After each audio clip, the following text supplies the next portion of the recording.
ധ്വജാരോഹണ ചടങ്ങിനൊരുങ്ങി അയോധ്യ.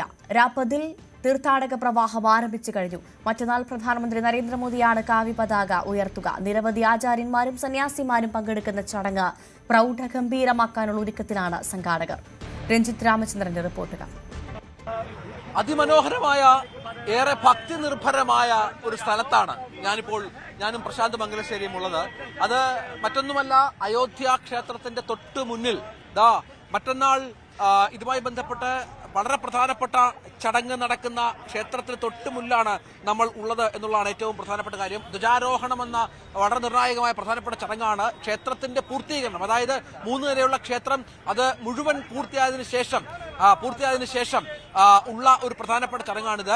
പ്രധാനമന്ത്രി നരേന്ദ്രമോദി തന്നെയാണ് ഈ ചടങ്ങ് നിർവഹിക്കുന്നത് എന്നുള്ളതാണ് ഏറ്റവും പ്രധാനപ്പെട്ട കാര്യമായുള്ളത്. അതിനായി അദ്ദേഹം മറ്റന്നാളോടുകൂടി അയോധ്യയിൽ എത്തിച്ചേരും.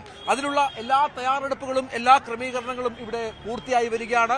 നമുക്കറിയാം, ഭക്തലക്ഷങ്ങളാണ് ഓരോ ദിവസവും ഇങ്ങോട്ടേക്ക് പ്രവഹിക്കുന്നത്. ഈ വരുന്നവരുടെ എണ്ണം ഇപ്പോൾ ഇവരുടെ കണക്കനുസരിച്ച്, ക്ഷേത്ര ട്രസ്റ്റിന്റെ കണക്കനുസരിച്ച് ഈ പ്രാൺ പ്രതിഷ്ഠ മുതൽ 2024 ജനുവരിയിലെ പ്രാൺ പ്രതിഷ്ഠ മുതൽ ഇപ്പോൾ ഈ സമയം വരെ ഏതാണ്ട് 60 കോടി ഭക്തർ ഇങ്ങോട്ടേക്ക് എത്തിച്ചേർന്നുവെന്നും ഈ 60 കോടി ഭക്തർ ക്ഷേത്രം സന്ദർശിച്ചു മടങ്ങി എന്നുള്ളതാണ് ഏറ്റവും പ്രധാനപ്പെട്ട സന്തോഷകരമായ ഒരു കാര്യം എന്നുള്ളതാണ്. അത്തരത്തിൽ ആഗോള തലത്തിൽ അറിയപ്പെടുന്ന വലിയൊരു തീർത്ഥാടന കേന്ദ്രമായി അയോധ്യ മാറുന്നു.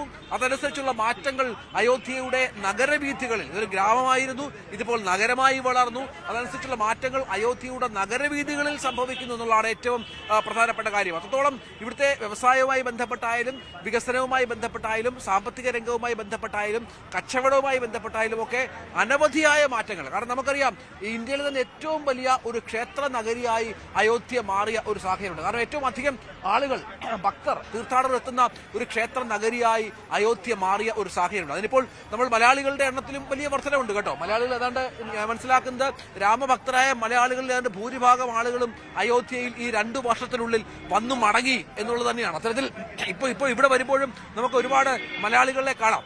കോഴിക്കോട്ടുകാരായാലും പാലക്കാട്ടുകാരായാലും മലപ്പുറത്തുകാരായാലും കാസർഗോഡുകാരായാലും ഒക്കെയുള്ള അനവധികളായ തിരുവനന്തപുരത്തുകാരായാലും ഒക്കെയുള്ള മലയാളികളെ കാണുകയും അവരുടെ സന്തോഷം നമ്മൾ പങ്കുവെക്കുകയും മറ്റും ചെയ്യുന്നുണ്ട് ഇടയ്ക്കിടയ്ക്ക്. അങ്ങനെ എല്ലാ തരത്തിലുള്ള ആളുകളെ ആകർഷിക്കുന്ന വളരെ മനോഹരമായ ഭക്തിസാന്ദ്രമായ ഒരു പ്രദേശമായി ഇത് മാറുകയാണ്, ഈ സ്ഥലം മാറുകയാണ്. അതുകൊണ്ട് തന്നെ ആ തരത്തിലുള്ള മാറ്റങ്ങൾ നമ്മുടെ കൺമുന്നിൽ നമ്മൾ കാണുന്ന ഒരു സാഹചര്യമുണ്ട്.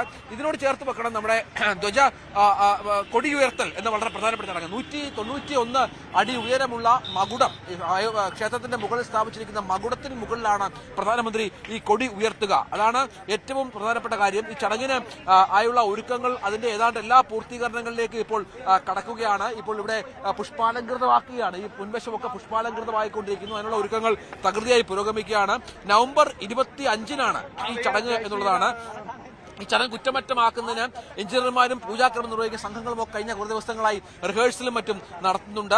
ത്രികോണാകൃതിയിലുള്ള കാവ്യ നിറത്തിലുള്ള പതാകയാണ് ക്ഷേത്രത്തിൽ ഉയർത്തുക എന്നാണ് നമ്മളെ അറിയിച്ചിട്ടുള്ളത്. ഈ നടുക്ക് ഓം എന്ന ചിഹ്നവും ഉണ്ടാകും. ചടങ്ങിൽ അയോധ്യ, കാശി, ദക്ഷിണേന്ത്യ എന്നിടങ്ങളിലായി 108 ആചാര്യന്മാർ പങ്കെടുക്കും. രാമക്ഷേത്രത്തിന്റെ നേരത്തെ പറഞ്ഞ 191 അടി ഉയരത്തിലുള്ള ശിഖരത്തിലാണ് ഇത് സ്ഥാപിക്കുക. അതാണ് ഏറ്റവും പ്രധാനമന്ത്രി പങ്കെടുക്കുന്ന ഏറ്റവും പ്രധാനപ്പെട്ട ചടങ്ങ് എന്ന് പറയുന്നത്. 2020 ഓഗസ്റ്റ് 5-നാണ് ഔദ്യോഗികമായി രാമക്ഷേത്രത്തിന്റെ നിർമ്മാണം ആരംഭിച്ചത്. 2024 ജനുവരിയിൽ രാമവിഗ്രഹം പ്രതിഷ്ഠിച്ച് പ്രാൺ പ്രതിഷ്ഠാ ചടങ്ങ് പ്രൗഢഗംഭീരമായി അതിഗംഭീരമായി നടന്നു എന്നുള്ളതാണ്. അത്തരത്തിൽ ഈ പ്രധാനപ്പെട്ട ചടങ്ങിനെ ആ തരത്തിൽ തന്നെ മുന്നോട്ട് കൊണ്ടുപോവുകയും അതിനൊപ്പം തന്നെ അത്രത്തോളം തന്നെ പ്രൗഢഗംഭീരമായി ഈ ചടങ്ങും നടപ്പിലാക്കുക എന്നുള്ളതാണ് ഇപ്പോൾ ക്ഷേത്ര തീരുമാനിച്ചിരിക്കുന്നത്. അതനുസരിച്ച് ക്രമീകരണങ്ങൾ ഇവിടെ നടപ്പിലാക്കി വരുന്നത് നമുക്ക് ദൃശ്യങ്ങളിലൊക്കെ കാണാം. പ്രശാന്തിന്റെ ക്യാമറയിൽ കാണാം. എത്രയോ ലക്ഷക്കണക്കിന് ആളുകളാണ് ഇങ്ങോട്ടേക്ക് ഒഴുകി വരിക. അക്ഷരാർത്ഥത്തിൽ ഈ ഭക്തർ ഒഴുകി വരുന്നു. വളരെ ശാന്തമായി, വളരെ സമാധാനമായി, ഒരു തരത്തിലുള്ള അസ്വാരസ്യങ്ങളുമില്ലാതെ അകത്ത് കയറി ക്ഷേത്ര ദർശനം നടത്തി മടങ്ങി വരുന്നു. അതാണ് ഇവിടുത്തെ സാഹചര്യം. ലക്ഷക്കണക്കിന് ഭക്തർ വന്നു പോകുന്ന ഒരു പ്രദേശമാണിത്. പക്ഷെ അപ്പോഴും വളരെ സുഗമമായി തന്നെ കാര്യങ്ങൾ മുന്നോട്ട് കൊണ്ടുപോകുന്ന ഒരു സ്ഥലമായി തന്നെ നമ്മളിതിനെ കാണുകയും വേണം. ഭക്തി മാത്രമാണ് ഈ ക്ഷേത്രത്തിന്റെ പ്രത്യേകത എന്നുകൂടി നമ്മൾ ഓർക്കണം. പ്രശാന്ത് മംഗലശ്ശേരിക്കൊപ്പം രഞ്ജിത്ത് രാമചന്ദ്രൻ, അയോധ്യ.